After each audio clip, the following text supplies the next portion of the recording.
Assalamualaikum warahmatullahi wabarakatuh.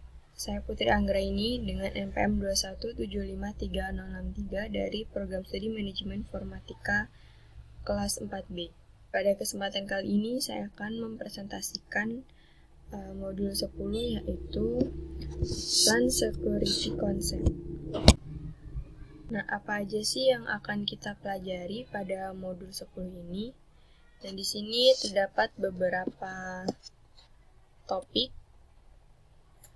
Yang pertama ada endpoint security dengan tujuan yaitu menjelaskan bagaimana cara menggunakan endpoint security untuk mengurangi serangan. Kemudian access control yaitu menjelaskan bagaimana AAA N8021 digunakan untuk mengautentikasi titik akhir dan perangkat LAN. Kemudian ada layer 2 security yaitu mengidentifikasi layer 2. Kemudian MAC address table attack yaitu bagaimana table MAC address dapat membahayakan keamanan LAN. Kemudian LAN attack yaitu bagaimana LAN attack membahayakan keamanan LAN. Nah, di sini yang pertama endpoint security. Nah, saat ini serangan terdapat beberapa hal. Attack ini terdapat beberapa hal. Yang pertama ada distribute denial of service atau DDoS. Apa sih distribute denial ini? Yaitu serangan terkoordinasi dari banyak perangkat yang disebut zombie dengan tujuan menurunkan atau menghentikan akses publik ke situs web dan sumber daya organisasi. Kemudian yang kedua, data breach, yang artinya serangan di mana server data atau host diserang untuk mencuri informasi konfidensial. Kemudian malware yaitu serangan di mana host organisasi terinfeksi dengan perangkat lunak atau software yang berbahaya dan menyebabkan berbagai masalah. For example, ransomware seperti WannaCry yang ditunjukkan pada gambar menginskripsi data pada host dan mengunci aksesnya hingga yang tebusan dibayarkan. Nah, di sini terdapat perangkat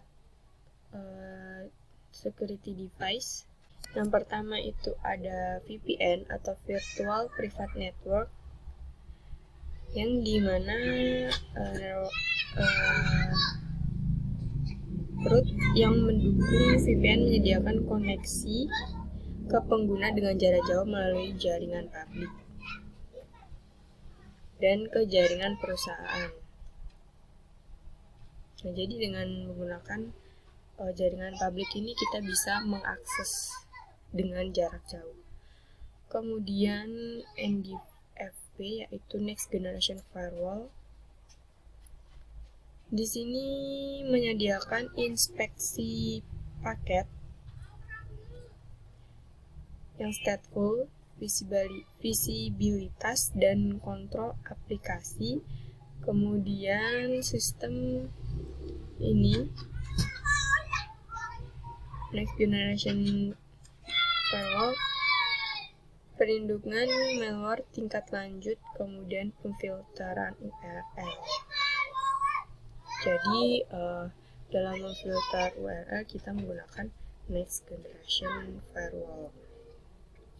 Kemudian yang ketiga ada Network Access Control. Di sini terdapat autentikasi, otorisasi, dan akuntansi, yaitu atau sering disebut dengan AAA. Kemudian ada cara perlindungan pada endpoint security.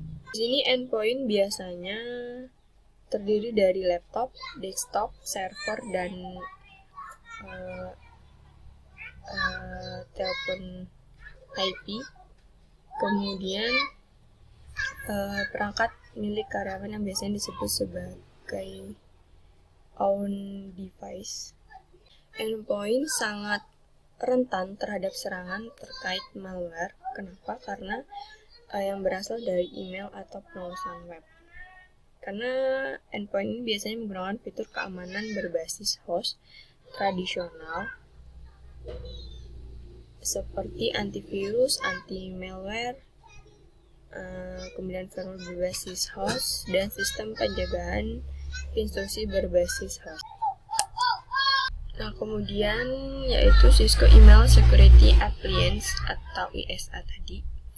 Apa sih ini nih merupakan Cisco Email Security Appliance? Ini adalah perangkat yang dirancang untuk memonitor Simple Mail Transfer Protocol atau SMTP dengan mendeteksi dan menghubungkan ancaman dan solusi menggunakan sistem pemantauan database di seluruh dunia. Nah, di sini terdapat fungsi dari Cisco ISA ini. Yang pertama yaitu memblokir ancaman yang diketahui, kemudian meremediasi terhadap malware yang menghindari deteksi awal, kemudian membuang email dengan bad link, kemudian memblok akses untuk situs yang baru terinfeksi, kemudian yang terinfeksi virus ya. Kemudian mengenkripsi konten di luar email untuk mencegah kehilangan data. Kemudian yaitu Cisco Web Security Appliance. Tadi ada dua, yaitu ada Email Security Appliance, kemudian sekarang yaitu Web Security Appliance. Adalah teknologi mitigasi untuk ancaman berbasis web dengan membantu organisasi mengatasi tantangan mengamankan dan mengendalikan traffic dari web. Kemudian Cisco WSA ini mengkombinasi atau menggabungkan perlindungan malware tingkat lanjut, kemudian visibilitas kontrol, dan USA dapat melakukan daftar blacklist URL atau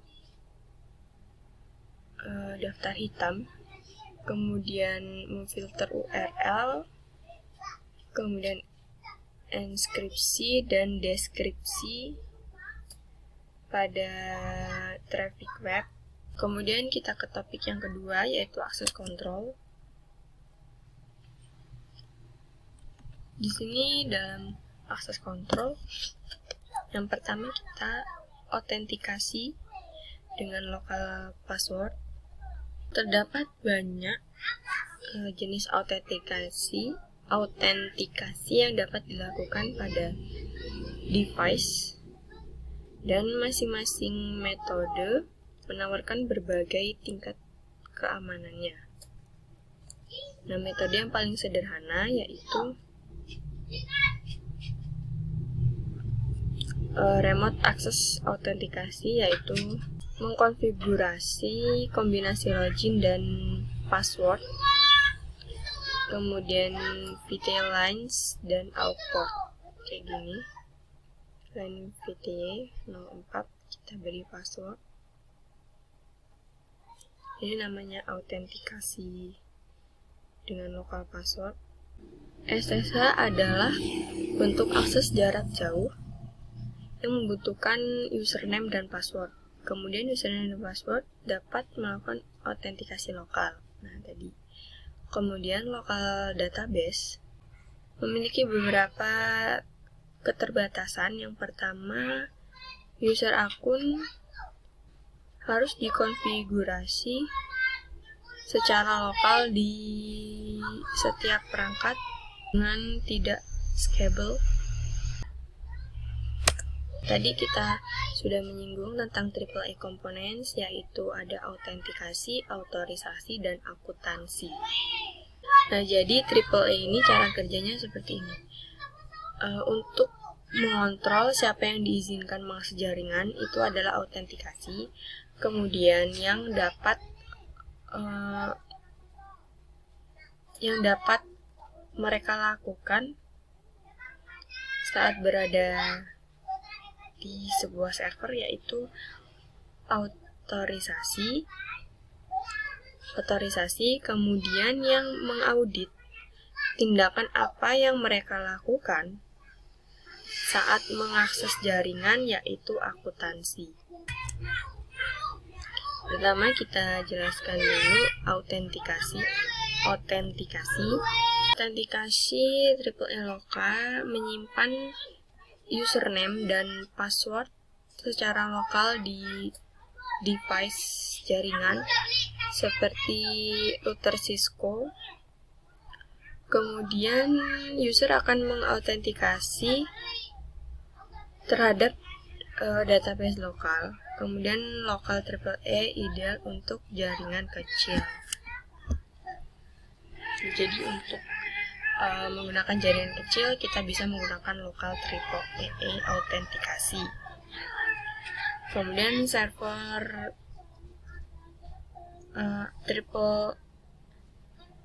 autentikasi AAA berbasis server.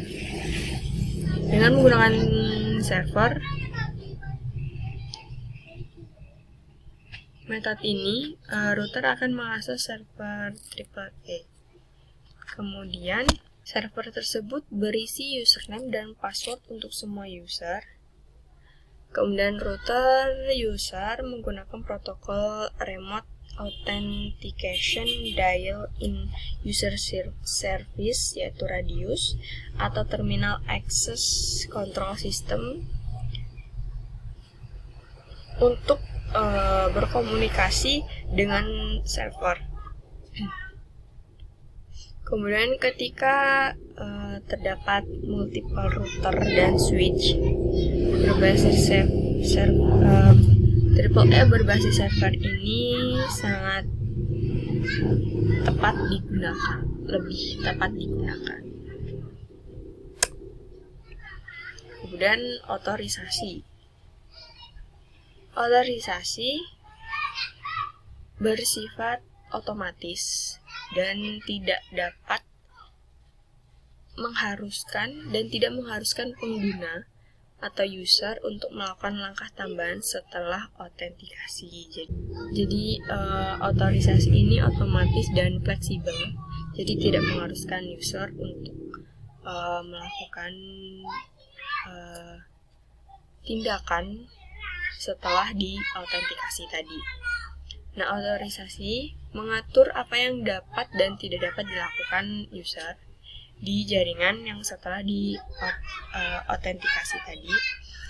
Kemudian otorisasi menggunakan sekumpulan atribut yang menjelaskan akses pengguna ke jaringan.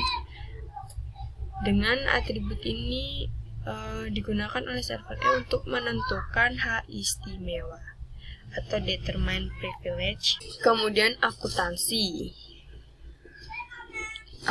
ini mengumpulkan dan melaporkan data pengguna di mana data ini dapat digunakan untuk tujuan seperti audit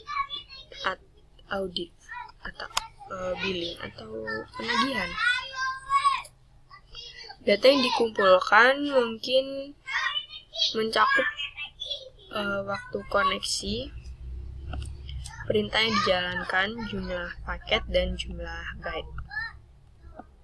Kemudian penggunaan utama pada akuntansi ini adalah menggabungkan dengan autentikasi. Server AAA menyimpan log mendetail tentang apa yang dilakukan pengguna yang diautentikasi pada perangkat. Kemudian 802.1x protokol autentikasi dan kontrol akses berbasis port dengan membatasi workstation yang tidak sah untuk terhubung ke LAN melalui port switch yang dapat diakses publik. Ini ada rule dari autentikasi berbasis port 802.1x. Yang pertama, di sini ada supply can.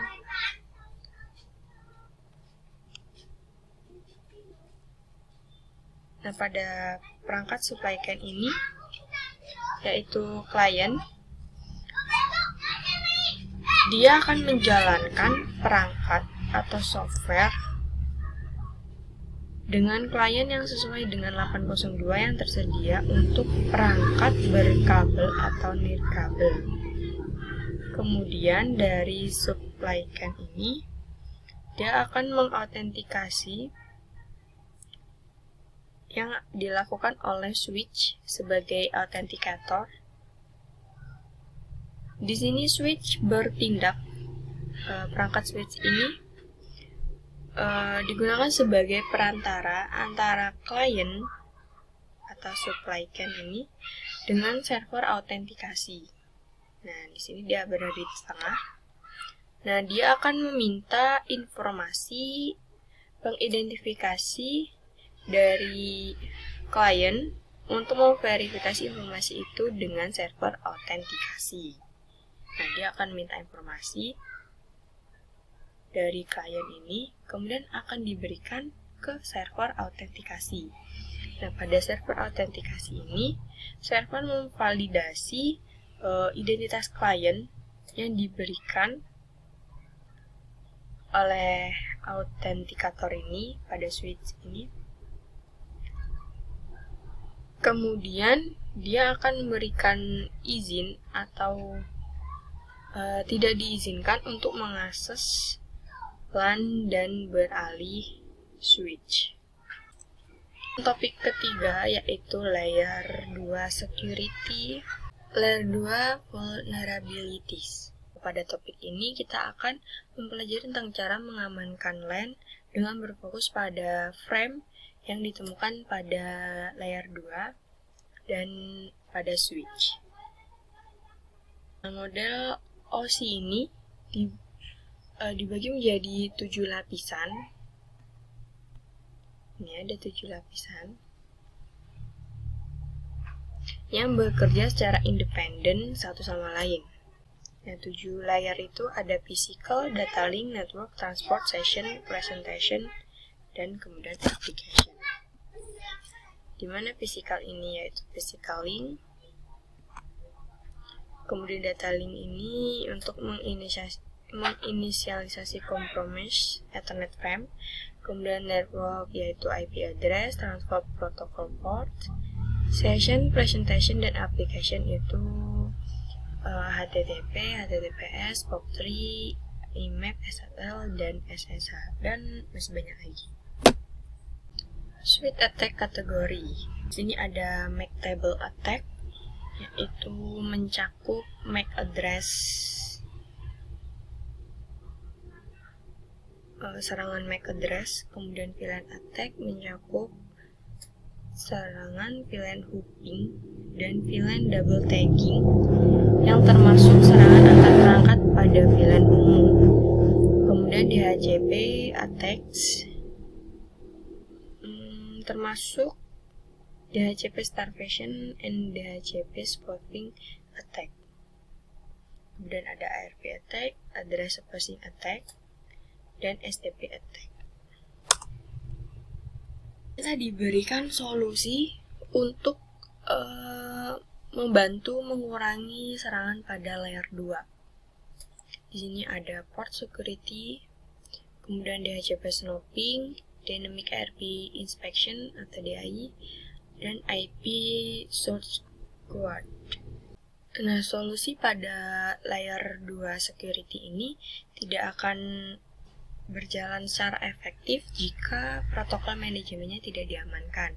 Jadi misalnya protokol manajemen syslog, Simple Network Management Protocol atau SNMP, kemudian Trivial File Transfer Protocol TFTP, Telnet, kemudian File Transfer Protocol, dan sebagian besar protokol umum lainnya tidak aman. Oleh karena itu, terdapat beberapa strategi yang direkomendasikan. Yang pertama, selalu gunakan varian manajemen dari protokol seperti SSH, Search, Secure Copy Protocol, Secure FTP, dan Secure Socket Layer atau Transport Layer Security. Kemudian, strategi yang kedua yaitu mempertimbangkan untuk menggunakan jaringan manajemen out of band untuk mengelola device. Kemudian menggunakan VLAN management khusus di mana hanya ada traffic management. Kemudian menggunakan ACL untuk memfilter akses yang tidak diinginkan. Kemudian topik yang berikutnya yaitu MAC address table attack. Di sini pada MAC address table kita fokus ke switch, jadi ini ada perintahnya. Nah, perintahnya itu show MAC address table dynamic. Jika kalian mau lihat MAC address dari VLAN pada switch yang bertipe dynamic. Kemudian ada juga MAC address table flooding.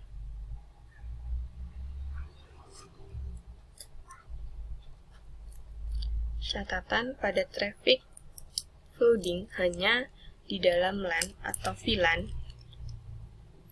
dengan aktor ancaman hanya dapat menangkap traffic di dalam LAN atau VLAN lokal yang terhubung dengan pelaku. Dan di sini threat aktornya atau pelakunya terhubung ke VLAN 10. Di sini pada gambar. Yang pertama dia terhubung ke VLAN 10. Dan pelaku ini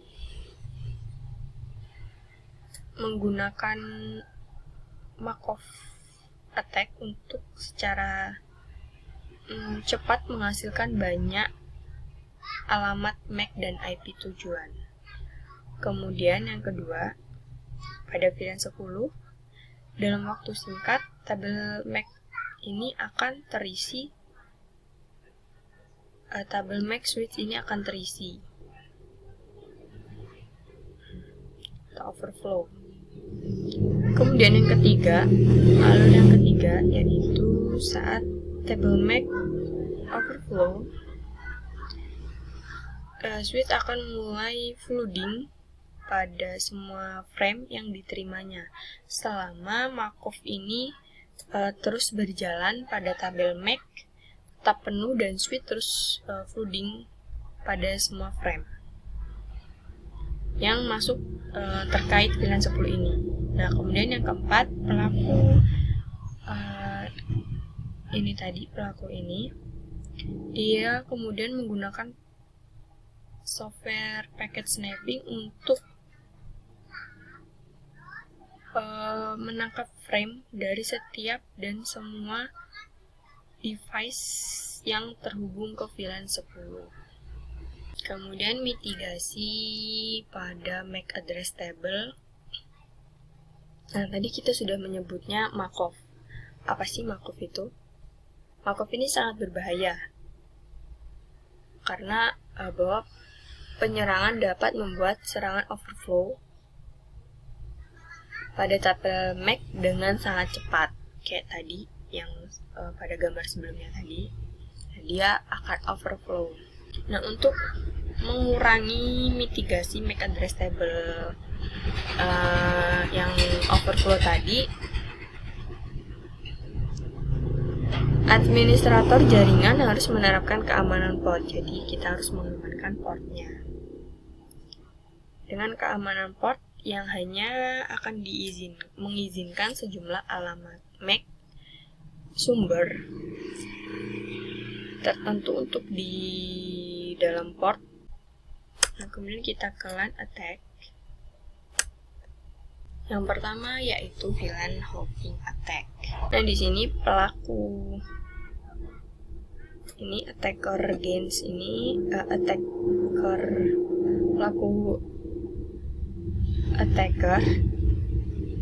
dia akan mengkonfigurasi host untuk memalsukan sinyal dalam 802.IQ ini 1Q dan pada dynamic trunking protocol dia akan memalsukan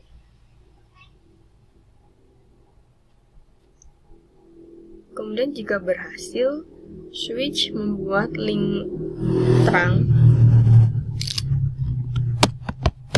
Switch akan membuat link trunk yang terhubung dengan host.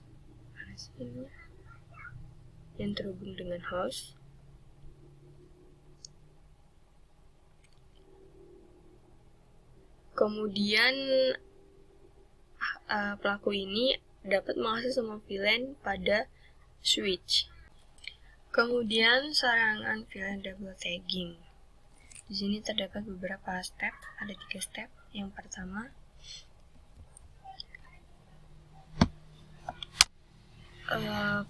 pelaku ancaman mengirimkan frame 802.1Q dengan bertanda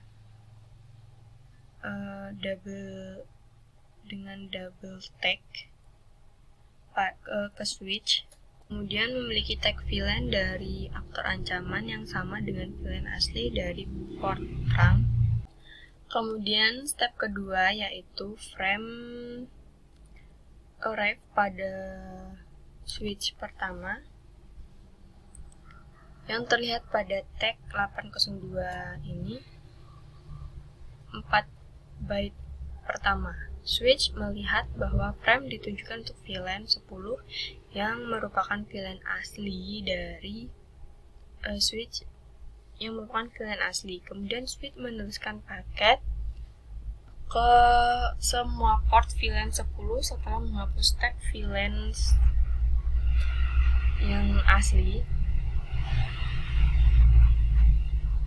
Nah, kemudian frame tersebut tidak diberi tag ulang karena merupakan bagian dari VLAN asli. Kemudian pada tag VLAN 20 masih utuh atau belum diperiksa oleh switch pertama. Kemudian step ketiga, frame arrive at the second switch yang kedua yang tidak memiliki pengetahuan bahwa itu seharusnya untuk VLAN 10. Kemudian VLAN asli tidak ditandai oleh switch pengirim seperti yang ditentukan dalam spesifikasi 802 itu. Kemudian switch kedua hanya bisa melihat tag bagian dalam mendisipkan aktor ancaman atau pelaku tadi dan melihat bahwa frame ditunjukkan untuk VLAN 20 atau VLAN target. Nah, kemudian switch tersebut mengirimkan frame ke target. kemudian di flooding, tergantung pada apakah ada entry alamat MAC yang ada untuk target. Nah, serangan VLAN double tagging ini bersifat searah dan hanya berfungsi ketika penyerang terhubung ke port yang berada di VLAN yang sama dengan VLAN aslinya. Jadi di sini memungkinkan penyerang mengirim data ke host atau server pada VLAN yang jika tidak akan diblokir oleh beberapa jenis konfigurasi control access. Gitu. Kemudian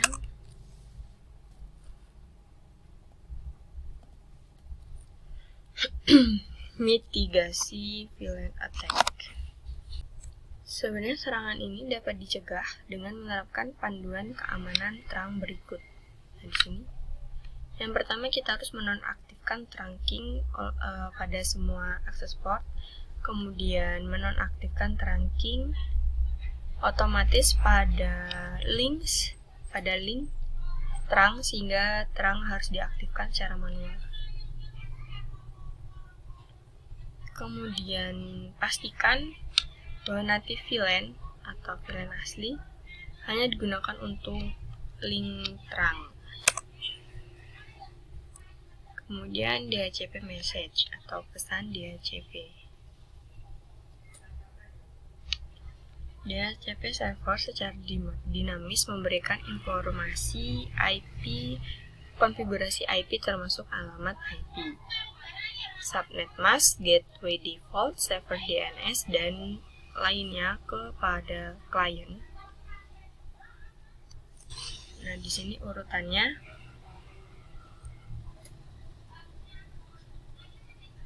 Dari klien mengirimkan DHCP discover dari broadcast ini kemudian ke server, kemudian dia akan unicache, sini akan melakukan pengalamatan, kemudian dia akan setelah discover, over, kemudian request, kemudian DHCP ACK.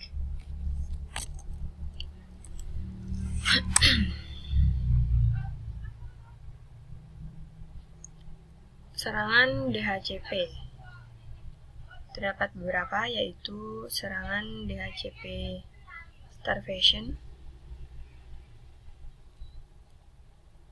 di mana tujuan serangan ini adalah membuat DOS untuk menghubungkan klien dengan membutuhkan alat seperti Gobbler. Kemudian DHCP spoofing attack.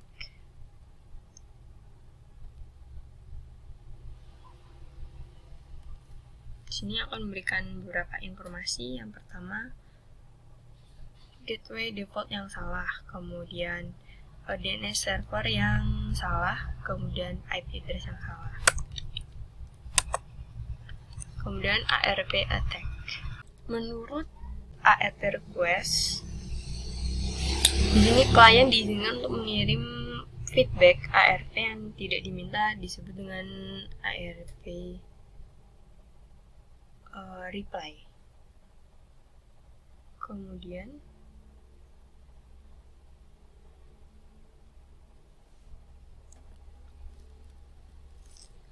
di ARP attack ini terdapat banyak tools yang tersedia di internet untuk membuat serangan ARP man in the middle, termasuk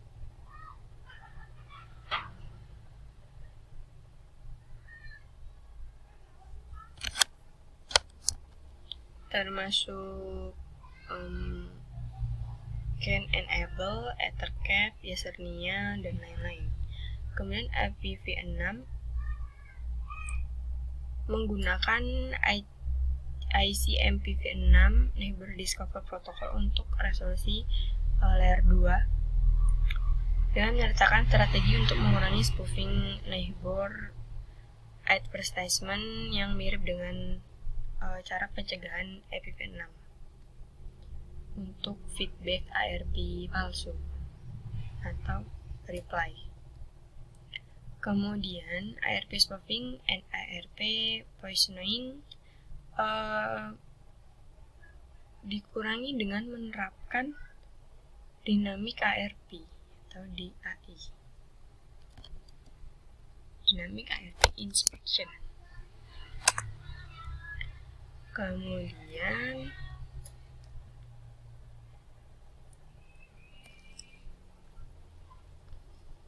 address spoofing attack. Alamat IP dan alamat MAC dapat dipalsukan karena berbagai alasan. Yang pertama, spoofing alamat IP adalah ketika aktor ancaman atau pelaku ancaman tadi membajak alamat IP yang valid dari perangkat lain yang terdapat pada subnet atau menggunakan alamat IP acak atau random.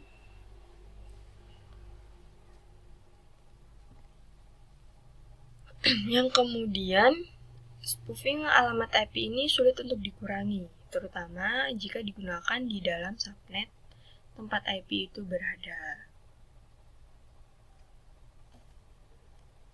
Nah, di sini juga dapat mengubah alamat MAC host mereka agar cocok dengan alamat MAC lain yang diketahui dari host target.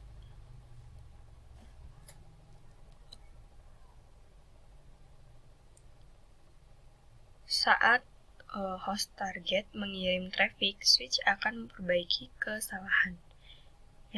Dia akan menyetel kembali alamat MAC ke port natif untuk menghentikan switch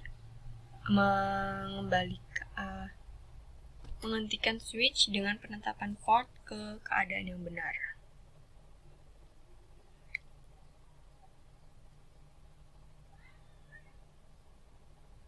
Nah, di sini tidak ada mekanisme keamanan pada layer 2 yang memungkinkan sebuah switch untuk memverifikasi sumber alamat MAC address. Kemudian spoofing IP dan MAC dapat dikurangi dengan menerapkan IPSG atau IP Search Guard. Kemudian STTP attack. Di sini STP digunakan untuk melakukan serangan dengan melakukan spoofing root bridge dan mengubah topologi jaringan. Nah, untuk melakukan STP ini, host yang menyerang menyiarkan unit data protokol yaitu BPDU STP yang berisi perubahan konfigurasi dan topologi jaringan. Kemudian, BPDU yang dikirim oleh penyerang mengumumkan prioritas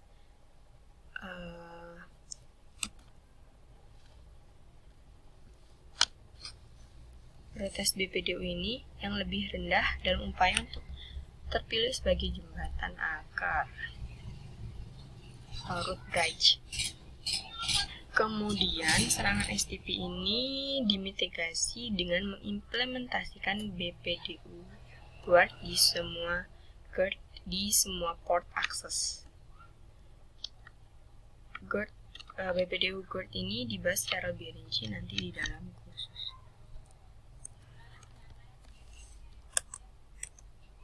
CDP ini atau singkatan dari Cisco Discovery Protocol adalah protokol yang pada link layer 2 yang berpemilik.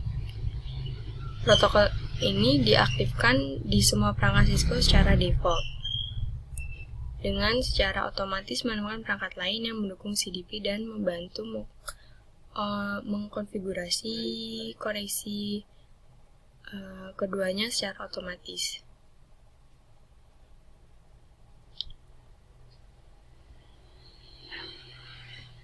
informasi CDP dikirim melalui port yang mengaktifkan CDP dalam siaran berkala.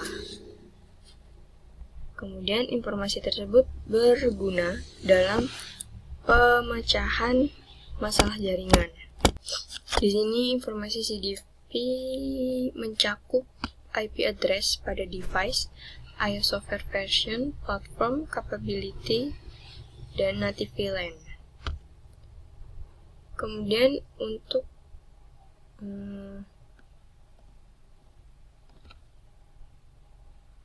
mengurangi atau memitigasi eksploitasi pada CDP ini,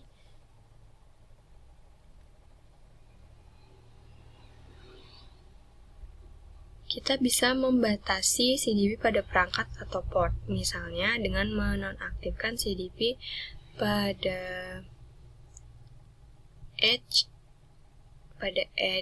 port yang terhubung atau terkoneksi secara langsung pada yang terhubung ke perangkat yang tidak terpercaya. Di sini yang pertama kita bisa menonaktifkan CDP secara global pada perangkat. Kemudian kita bisa menggunakan perintah no CDP run pada global configuration. Untuk mengaktifkan CDP secara global, kita bisa menggunakan perintah CDP run. Kemudian untuk menonaktifkan CDP pada port, gunakan perintah no CDP enable. Kemudian untuk mengaktifkan CDP secara global, kita gunakan perintah CDP enable. Untuk global CDP run. Kemudian yang CDP pada port, kita gunakan CDP enable. Catatan, Layer Discovery Protocol atau LLDP ini juga rentan terhadap serangan pengintaian. Konfigurasi no LDDP transmit dan no IDDP receive untuk menonaktifkan LDDP pada interface. Kemudian